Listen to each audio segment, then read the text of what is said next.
నమస్తే, వీటీవీ ప్రేమికి స్వాగతం. భారతీయ జనతా పార్టీకి కొత్త నాయకుడు వచ్చాడు. అయితే భారతీయ జనతా పార్టీ వ్యవహార శైలి ఎలా ఉందంటే, గతంలో కాంగ్రెస్ పార్టీలో ఉండేటువంటి సంప్రదాయాలను ఏ సంప్రదాయాలను అయితే ఘాటైనటువంటి విమర్శలతో చేస్తూ వచ్చిందో, ఇప్పుడు పూర్తిగా వాటన్నిటినీ తమ సొంతం, అసలు వాటి పేటెంట్ రైట్స్ తమవే అన్నంతగా వ్యవహరిస్తున్నారు అనేటువంటిది ఇప్పుడు కాంగ్రెస్ పార్టీ బీజేపీ మీద చేస్తున్నటువంటి విమర్శ. తాజాగా ఈ విమర్శల్లో ఇప్పుడు బీజేపీకి సంబంధించి ఎవరైతే అధ్యక్షుడిగా నియమితులయ్యారో దానికి సంబంధించి కూడా వీళ్ళు ఘాటైన విమర్శలు చేస్తున్నారు. అయితే అసలు అనూహ్యంగా ఎవరి యొక్క అంచనాలకి కూడా దొరకనటువంటి రీతిలో ఈ నితిన్ నబీన్ అనేటువంటి ఆయన పేరు తెర మీదకి ఏ విధంగా వచ్చింది అంటే, బీజేపీ రాజకీయాలన్నీ కూడా సహజంగా అలాగే ఉంటాయని వాళ్ళ స్టైల్ ఫాలో అవుతున్న వాళ్ళకి తెలుసు. కానీ ఆ పార్టీలో చాలా మంది సీనియర్ నాయకులు ఉన్నారు, చాలా మంది ఒక మాస్ లీడర్స్ గా ఎదిగినటువంటి వాళ్ళు ఉన్నారు.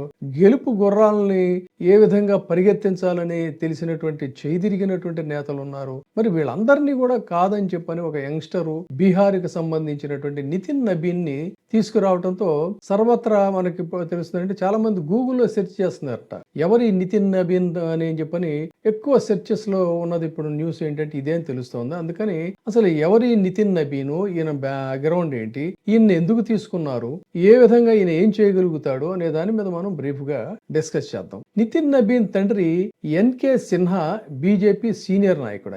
ఆయన చాలా సార్లు బీహార్ నుంచి ఎమ్మెల్యేగా గెలిపొందారు. అయితే ఏంటంటే ఆయన మరణం తర్వాత అదే బ్యాంకీపూర్ స్థానం నుంచి టికెట్ పొంది ఆయన కుమారుడు ఎమ్మెల్యే అయ్యాడు. ఎమ్మెల్యే అయిన తర్వాత అతనికి ఒక తిరుగులేనటువంటి దీంతో అక్కడే గెలుస్తూ వచ్చాడు. వచ్చినటువంటిది అసలు ఈయన నేపథ్యం కనుక తీసుకున్నట్లయితే చాలా యంగ్స్టర్ అనే చెప్పాలి. 1980లో బీహార్ రాష్ట్రంలో పాట్నాలో జన్మించాడు. దివంగత నబీన్ కిషోర్ ప్రసాద్ సిన్హా, ఈయన్నే నబీన్ కిషోర్ సిన్హా అంటారు. ఈయన బీజేపీకి సంబంధించినటువంటి ఒక సీనియర్ నాయకులు. ఈయన బీజేపీని బీహార్ లో ఆ పార్టీని బలోపేతం చేయడంలో పునాదుల దగ్గర నుంచి కూడా తీవ్రంగా కృషి చేసినటువంటి నాయకుడిగా ఈయనకైతే పేరుంది. సో ఆ తండ్రి వారసత్వం నుంచే నితిన్ నబీన్ రాజకీయాల్లోకి వచ్చాడు. వీళ్ళు సామాజికంగా చూసుకున్నట్లయితే ఏంటంటే, నితిన్ నబీన్ కాయస్థ సమాజానికి సంబంధించినటువంటి వాళ్ళు, అంటే కాయస్థ కులస్తులు అని చెప్పాలి. ఆయన రాజకీయ ప్రస్థానం ఏంటంటే విద్యార్థి రాజకీయాల నుంచి, అంటే ఏబీవీపీ నుంచి ప్రారంభమైంది. ఆర్ఎస్ఎస్ తో ఆయనకి బలమైనటువంటి అనుబంధం ఉంది.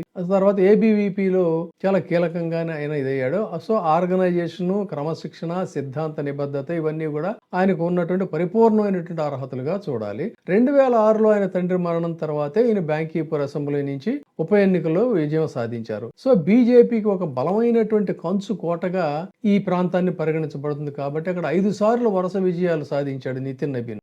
5వసారి అంటే తాజాగా ఇటీవల జరిగినటువంటి ఎన్నికల్లో కూడా ఆయన 2005లో తాజాగా 52,000కు పైగా మెజారిటీతో ఆయన విజయం సాధించాడు. ఇది వాళ్ళకి అక్కడ ఉన్నటువంటి పట్టు. సరే, అది ఆ ప్రాంతానికి సంబంధించి. నితీష్ కుమార్ ప్రభుత్వంలో కూడా ఆయన కేబినెట్ మంత్రిగా కొనసాగుతున్నారు.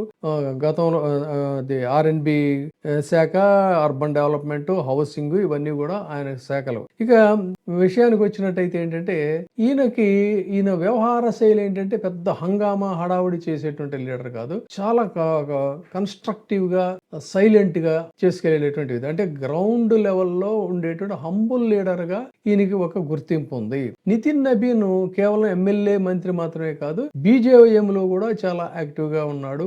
అక్కడ బీజేవైఎం ని స్ట్రెంగ్తన్ చేయడంలో బీహార్ లో కూడా చాలా గట్టిగా కృషి చేశాడు అనేటువంటిది తెలుస్తూ ఉంది. సో ఇప్పుడు ఆయన రాష్ట్రాల ఇన్ఛార్జిగా తీసుకున్నట్టయితే బీజేపీ తరఫున సిక్కిం, ఛత్తీస్గఢ్ లాంటి రాష్ట్రాలకి ఈయన ఇన్ఛార్జిగా కూడా వ్యవహరించారని తెలుస్తోంది. ఛత్తీస్గఢ్ లో పార్టీ నిర్మాణాన్ని పునరుద్ధరించడంలో కూడా కీలక పాత్ర వహించారని చెప్తున్నారు. ఆర్ఎస్ఎస్ ఐడియాలజీకి ఒక నిబద్ధత ఉన్నటువంటి గుర్తింపుగా కూడా ఈయనకి ఒక ఇది ఉంది, ఇమేజ్ ఉంది. సో ఇక బీహార్ నుంచి తూర్పు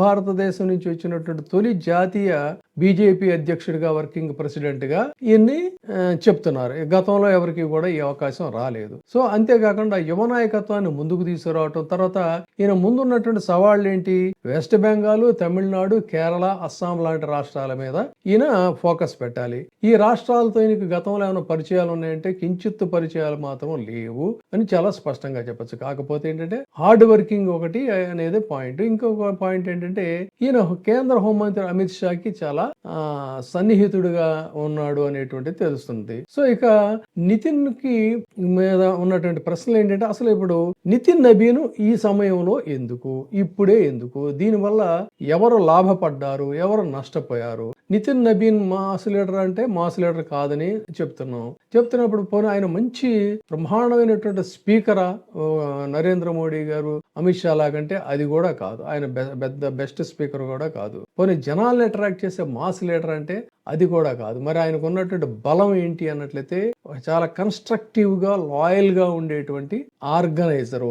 ఇలాంటి వాటి మీదే కాంగ్రెస్ పార్టీలో అలాంటి వాళ్ళకి పదవులు ఇచ్చినప్పుడల్లా బీజేపీ విరుచుకుపడేది.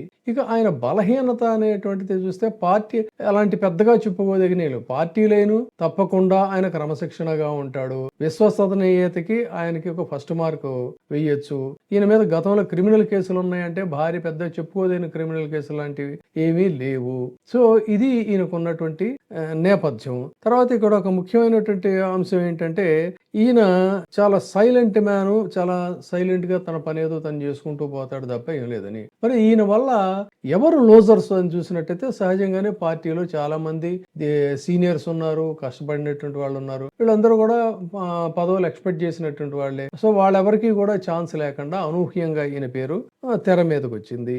ఇది మొత్తంగా నితిన్ నబీన్ గురించి చెప్పుకోవాలన్నట్లయితే. సో భవిష్యత్తులో మరి ఈయన ఏం చేయగలుగుతాడు, ఎలా చేయగలుగుతాడు అన్నట్టయితే ఒకటే, ఆయన పని ఏంటంటే నరేంద్ర మోడీ గారు, అమిత్ షా గారు ఏది చెప్తే దాన్ని తూచా తప్పకుండా పాటించుకుంటూ ముందుకు వెళతాడు అనేటువంటిదే ఒక 100% సందేహం లేదు. గతంలో ఉన్నటువంటి అధ్యక్షుడు ఏ విధంగా అయితే పనిచేశాడో ఈయన కూడా ఇంచుమించు అంతే. పైగా ఈయన యంగ్స్టర్ కాబట్టి ఈయనకు మంచి భవిష్యత్తు ఉందని కూడా చెప్తున్నారు. సో లెట్ us see ఈయన మరి తన యొక్క పాత్రని ఏ విధంగా ఆయన నిర్వర్తించగలుగుతాడు అనేటువంటిది. We wish him all the best. ఎందుకంటే యంగ్స్టర్, పాలిటిక్స్ లో మంచి తక్కువ వయసులో పెద్ద పదవిని ఈయన స్వీకరించాడు. వీ విల్ సీ ఆయన మరి ప్రస్థానం ఎలా సాగుతుంది ఏంటి అనేది. Thank you.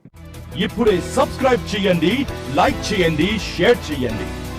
VTV ప్రైమ్, మీ ఉత్తమాభిరుచుల సమ్మేళనం.